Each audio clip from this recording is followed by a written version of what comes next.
मित्रों को मैं यह बताना चाहूंगा कि लोकतंत्र के इस महापर्व में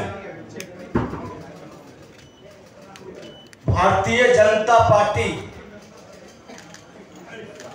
और हमारे देश के माननीय प्रधानमंत्री नरेंद्र मोदी जी का जो एक सेवक, प्रधान सेवक के रूप में काम किए और अपनी सेवा के द्वारा मां भारती के सभी संतानों का उत्थान और कल्याण करने का, सबका साथ सबका विकास के मनोभाव को लेकर एक भारत श्रेष्ठ भारत का वातावरण बनाने का काम किए हैं।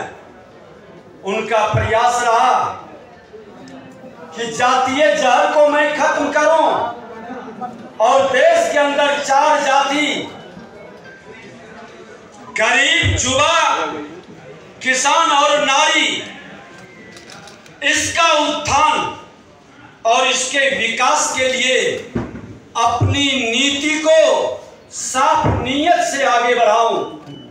उन्होंने लोकल फॉर वोकल के माध्यम से जहां आत्मविश्वास को बढ़ाया, जहां सोच वहां शौचालय के माध्यम से वो इज्जत घर हमारी माता बहनों के सम्मान को बढ़ाया, डिजिटल इंडिया के माध्यम से 2/3 के लगभग युवा नौजवानों के मन के अंदर विकारों से मुक्त होने का, बंधनों से बाहर निकल करके अपने देश और दुनिया के निकट पहुंचने का अवसर दिया है। हर घर मोदी, घर घर मोदी और मैं भी चौकीदार, ये कह कर करके हर भारतीय को चौकीदार के रूप में हर क्षेत्र में चौकीदारी करने का आह्वान और सजग किए। जो व्यक्ति 140 करोड़ को अपना परिवार मानता हो, अपने परिवार के प्रति समर्पित हो, वो वंशवादी, वो परिवारवादी, वो भ्रष्टाचारी और तुष्टीकरण करने की राजनीति करने वाले लोग आरोप लगाते हैं, लोकतंत्र पर खतरा बताते हैं। मैं कहना चाहूंगा कि आज 1,80,00,000 नए मतदाता पहली बार मतदान करेंगे। उनको जानने का अधिकार है कि देश के प्रधानमंत्री जो प्रधान सेवक के रूप में क्या क्या काम किए हैं। भारत का शुरुआत हुआ 21वीं सदी के भारत का, जो देश का सम्मान विश्व में भी बढ़ाया, देश के नेतृत्व विश्व में भी विश्वास को हासिल किया है। आज युवाओं के साथ साथ देश के हर वर्ग के जनता के लिए मोदी जी की सरकार समानांतर विकास की उच्चतम गति से आगे बढ़ रही है।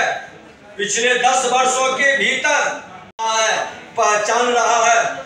पीएम आवास योजना के तहत 4 करोड़ परिवारों को लाभ मिला। 80 करोड़ से अधिक लोगों को भूख से नहीं मरने दिया गया। ये भारत के प्रधानमंत्री जी का गरीबों के प्रति एक समर्पित भाव और गरीबी उन्मूलन के लिए एक बड़ा संकल्प है। उज्ज्वला योजना के तहत 10 लाख करोड़ लोगों को एलपीजी कनेक्शन दिया गया। जल जीवन मिशन के अंतर्गत लगभग 14 करोड़ ग्रामीण परिवारों को लाभ पहुंचा है। स्वच्छ भारत अभियान के तहत लगभग 12 करोड़ शौचालय का निर्माण। नई शिक्षा नीति के तहत भारतीय मूल्यों पर आधारित आधुनिक शिक्षा प्रणाली का क्रियान्वयन सुनिश्चित किया गया। लोग अपनी सांस्कृतिक विरासत को भी जाने और अपने विरासत से प्रेरणा लेकर ठहरी हुई विरासत को आगे बढ़ाने का एक नए संकल्प को साकार आज के युवा करे। ये नई शिक्षा प्रणाली के तहत देश के प्रधानमंत्री जी ने किया।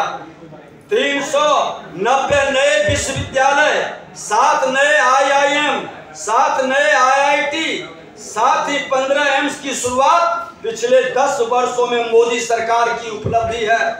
आज युवाओं को गांव-गांव तक खेल के प्रति की रुचि बढ़ाने के लिए परिवर्तनकारी बदलाव खेलो इंडिया युवाओं के मन के अंदर एक प्रेरणा प्रदान किया और टारगेट ओलंपिक पोडियम जैसे कार्यक्रमों की शुरुआत प्रधानमंत्री जी ने किया। पिछले 10 सालों में सौर ऊर्जा के क्षेत्र में 2300% की वृद्धि देखी गई। डिजिटल इंडिया के तहत 5G टेक्नोलॉजी और UPI जैसे सुविधाओं का लाभ आज देश के गांव तक पहुंचा है और विश्व के लोग भी सराह रहे हैं, स्वीकार कर रहे हैं।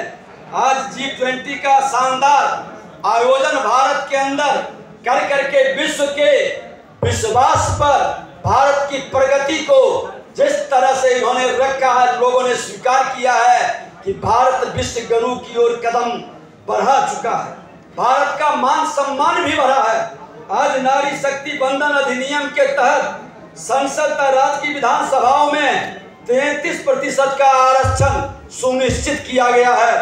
मैं आपको बता देना चाहता हूं कि आज बिहार को जनधन खाता 6 करोड़ से ऊपर, आयुष्मान भारत 1 करोड़ से ऊपर, उज्ज्वला योजना 1 करोड़ से ऊपर, किसान सम्मान निधि 82 लाख से ऊपर, अन्य योजना 8.5 करोड़ से ऊपर, जल जीवन मिशन 1.6 करोड़ से ऊपर बिहार के अंदर चल रहा, स्वयं सहायता समूह 1.27 करोड़ महिलाओं के लिए और 36,032 करोड़ ऋण भी उपलब्ध कराया गया। प्रधानमंत्री आवास योजना के तहत 32,000 करोड़ रुपए से कुल 55.33 लाख मकानों का निर्माण किया गया।